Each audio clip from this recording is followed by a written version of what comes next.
வணக்கம் நண்பர்களே. இன்னைக்கு டே 4. எழுந்த உடனே எங்கள் மீனை கொஞ்சம் பார்த்துட்டு அப்புறம் காலேஜுக்கு ரெடி ஆகி கிளம்பிட்டேன். கிளம்பும் போது தான் ஜர்க்கினை விட்டு ஞாபகம் வந்துச்சு. அப்புறம் ஜர்க்கின் போட்டுன்னு எங்கள் அக்கா கூட வண்டியில் கிளம்ப ஆரம்பிச்சிட்டேன். கிளம்பும் போது ஃபுல் அண்ட் ஃபுல் எங்கள் அக்கா இன்னைக்கு எக்ஸாம்னால ஃபுல் ஃபாஸ்ட்டாக கூட்டின்னு போய் இறக்கி விட்டுச்சு பஸ் ஸ்டாண்டு. அப்படியே அங்கத்துலேருந்து இறங்கி ஏறி போய் பஸ் ஏறியாச்சு. ஏன்னா இந்த பஸ்ஸில் ஃபுல்லு கூட்டம், மொத்த பெங்களூருமே எங்கே தான் இருக்குதுன்னு நினைக்கிறேன். அப்போ தான் ஒரு விஷயத்த நானே நோட் பண்ணேன். நானும் சுற்றி முற்றி பார்க்குறேன், அவர் என்னையே பார்த்துனுங்கிறார். நான் பஸ் ஏறுங்கிற வரைக்கும் என்ன தான் பார்த்துன்னு இருந்தார். சரி ஆயிடுச்சு, எக்ஸாம் டைம் ஆயிடுச்சுன்னு அப்படின்னு கிளாஸுக்கு போயின்னு இருந்தோம். வேகமாக போய் எக்ஸாமை முடிச்சுட்டு ஒண்டியாக கேன்டீன் போனேன். அது ஏன்றது இன்னும் கொஞ்சம் நேரத்தில் உங்களுக்கே தெரியும்.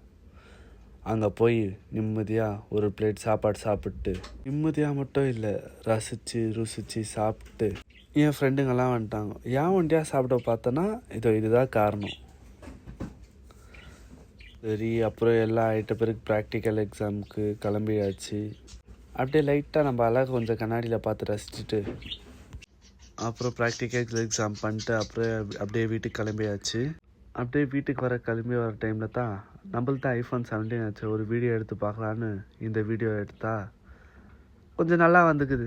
அப்புறம் வீடியோலாம் எடுத்துன்னு என் கடைக்கு போயிட்டு வண்டியில் வரும்போது என் ஃப்ரெண்டு சும்மா பறக்க வைக்கிறான்னு நினச்சிக்கோங்க. என் முடிகிடியெல்லாம் காற்றுல பறக்குது. அப்புறம் வீட்டுக்கு வந்துட்டு இந்த பையனை பிடிச்சி கொஞ்சம் உன்னை விற்க போகிறேன்னு சொன்ன உடனே இன்னும் அழுவுறான் அழுதுனேக்கிறான். இது வேறு யாரும் இல்லை, எங்கள் பக்கத்து வீட்டு பையன்தான். கொஞ்சம் குறும்புக்கார பையன், கொஞ்சம் இல்லை கொஞ்சம் நிறையவே. அப்புறம் அது ஆகிட்ட பிறகு எங்கள் மம்மி என்னை கடைக்கு கூட்டின்னு வந்தாங்க. கடைக்கு போயிட்டு ஐட்டமெல்லாம் வாங்கின்னு இருக்கும் போது நான் அப்படியே கடையை சுற்றி பார்த்துன்னு இருந்தேன். அப்புறம் வீட்டுக்கு வந்துட்டு மீன் நண்பர்களுக்கு சாப்பாடு போட்டு இன்னைக்கான நாளை இதோட முடிச்சுக்கிறேன். Bye guys.